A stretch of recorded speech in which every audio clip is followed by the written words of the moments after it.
All right, ladies and gentlemen, we're going to take a deep dive into one of the early Christian writers, church fathers, as they would say. Um, Sorry about that. We're going to take a look into one of the early Christian writers, early Christian church fathers, with the whom they call Panarion. All right, he was an early Christian heresiology, the Panarion, right, meaning bread basket, to which the 16th century Latin translations gave the name. All right. Adversus heresies, Latin against heresies is the most important of the works of Ephiphanius of Salamis. It was written in Koine Greek beginning in 374 or 375 and issued about 3 years later as a treatise on heresies. And its title referring to the text as a stock of remedies to the onset poisons of heresy. It treats 80 religious sects. So this book's uh, has heresies against 80 religious sects. With that being said, against the Essenes, Nazarenes, and also the Ebionites, all right, or the Oseans, all right, or the Nazarenes, either organized groups or philosophies from the time of Adam to the latter part of the fourth century, dealing their histories and rebutting their beliefs. The Panarion is an important source of information of the Jewish Christian Gospels, the Gospel of the Ebionites and the Gospel of the Hebrews. The treatise can be considered a sequel to Anchoritis, which takes the form of a letter of the Church of Saedra and pamphlet describing the bark of the church, can counteract the contrary winds of heretical thought and become anchored. Hence, the title of the work, the Anchoritis, even outlines the content of the Panarion within um, the text. All right. Epiphanius interpreted the four score, 80 concubines and six who take the name of Christ without being truly matrimonial of the three score queens as the generations from the Adam to Jesus.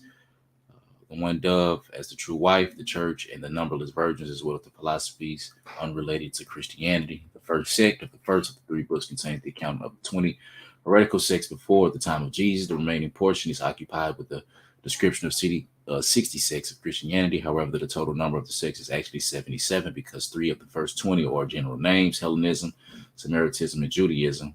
In the edition of the Panarion, each hearsay is numbered in order. Hence, it is customary to quote the Panarion as follows: Epiphanius, heretics, the number of the hearsay, the general form, through the not universal in which Epiphanius described each sect includes four parts: a brief mention of the sects, relationship to previously mentioned sects, a description of the sect's beliefs, a lengthy refutation of the doctrine, including the arguments from the scriptures and of their beliefs, a comparison of the sects of repulsive animal, particularly a snake.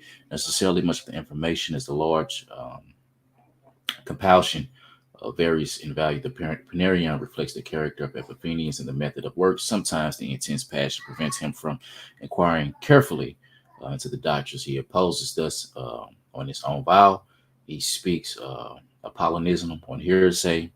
At Constantinople, he too acknowledged the Origenist monks, whom he opposed, that he was not acquainted with either with school or the books, and that he only spoke from hearsay. All right.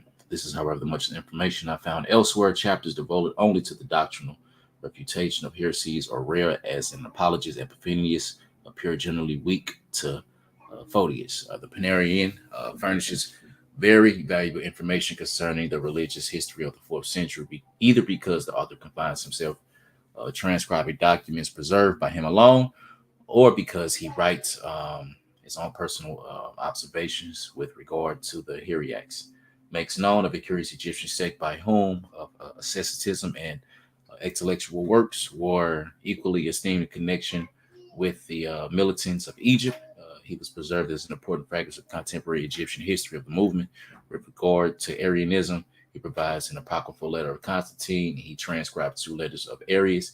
He is the only one to give us any information concerning the Gothic sects of Audience, as well as the Arabian sects of the Caledrians. He also made us of the lost report of the description between Fontius and Basile of Ankara.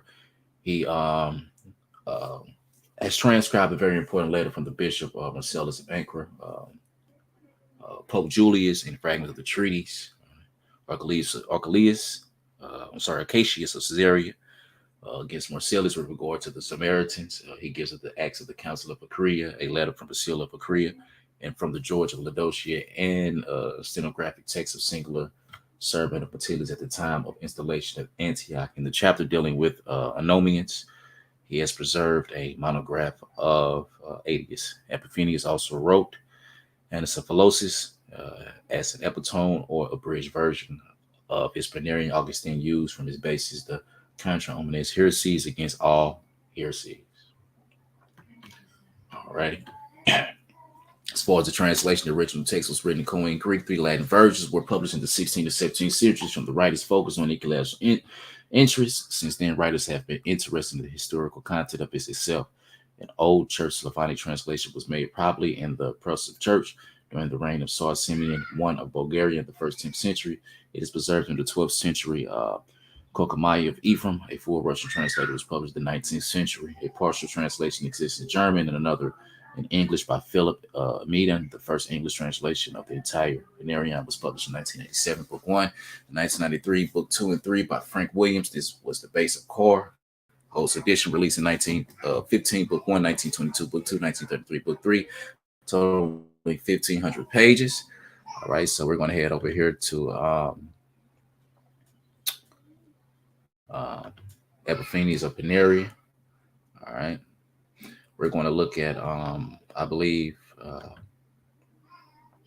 there it is. This is Ephiphanius Panarion against the Ebionites. All right, so we're going to look into their doctrine and how they, he admits that they did not believe in the miraculous conception, birth of Jesus, of a supernatural Jesus, that he was born from a virgin, and they reject the letters of Paul. All right, let's take a quick look. All right, following these and holding views of their own, Ebion, the founder of the Ebionites, rose in the world in his turn as a monastery with many forms and practically represented in himself the snake-like form of the mythical many-headed Hydra. He was of the Nazarene school, but preached and taught other things than they, for it was as though someone, all right, were to collect a set of jewelry from various precious stones and an outfit of vari-colored clothing, all right, and taught from various precious, of himself up conspicuously. Ebion in reverse took any and every doctrine which was dreadful, lethal, disgusting, ugly, and unconvincing, thoroughly contentious from every sect, and patterned himself after them all. For he was the Samaritan, for he has the Samaritan of pleasantness, but the Jews named the opinion of the Oseans, Nazareans, and Nazarenes, or Nazarenes, the form of the Corinthians, and the perversity of the Capricrations. And he wants to have just the Christian title, or certainly not the behavior, opinion, and knowledge, and the consensus as to faith of the Gospels and Apostles. But since he is midway between all the sects, as one may say, he is among to nothing. The word of the Scriptures, I was almost an evil in the midst of the church and the synagogue, are applicable to him. This is Proverbs chapter. That's Proverbs chapter 5. For although he is a Samaritan, he rejects the name because of the objectionability. And while professing himself a Jew, he is the opposite of the Jews, though he does agree with them in parts, as I shall prove later in God's help, though the proofs of it in my rebuttal of them. For this Ebion was contemporary with the Jews, since he was with them, he was derived from them. All right. In the first place, he said Christ was conceived by sexual intercourse in the seed of man, Joseph. All right. Let's go ahead and jump down here to Epiphanius, I believe, 16.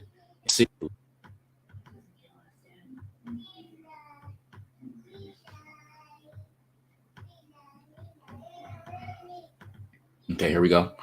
It says, they speak of the other acts of the apostles in which there is much thoroughly impious material, and from the arms themselves against the truth in deadly earnest. They lay down certain offense and instructions and suppose the ascent of James as though he were given orders against the temple and sacrifices and the fire of the altar and much else that is full of nonsense. Nor are they ashamed to accuse Paul here with certain fabrications of their false apostles, villainy, and imposture. They say that he was a Tarsian, which he admits himself and does not deny, and they suppose that he was of Greek parentage, taking the occasion of this form, the same passage, because of the frank statement, I am a man of Tarsus, a citizen of no means.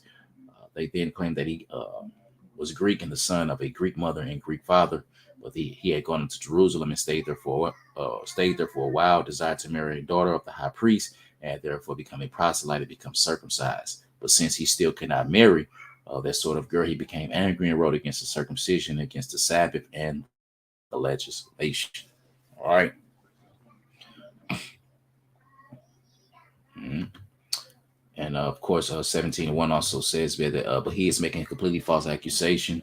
The red serpent with the property of understanding, for Ebion translated from the Greek means poor. For truly he is poor in understanding and hope in actuality, since he regards Christ as a mere man and thus has become to hope in him with poverty of faith. All right. And then it says they themselves of UPs boastfully claim that they are poor because they sold their possessions in the apostles' time and laid them at the apostles' feet and went over to the life of poverty and renunciation, and thus they say they are called poor by everyone. But there is no truth to the claim of theirs either. He was really named Ebion. I suppose the poor rich was named prophetically by his father and his mother. All right. All right, so peace and blessings. So like I said, I just want to give a little background and history to, like I said, the Ebionites, in which they called the poor in Jerusalem. All right, by an early church father by the name of Panarion. All right, and which is book one, which it gives disputations and heresies over 80 sects. All right, thank you, and I hope y'all enjoyed it.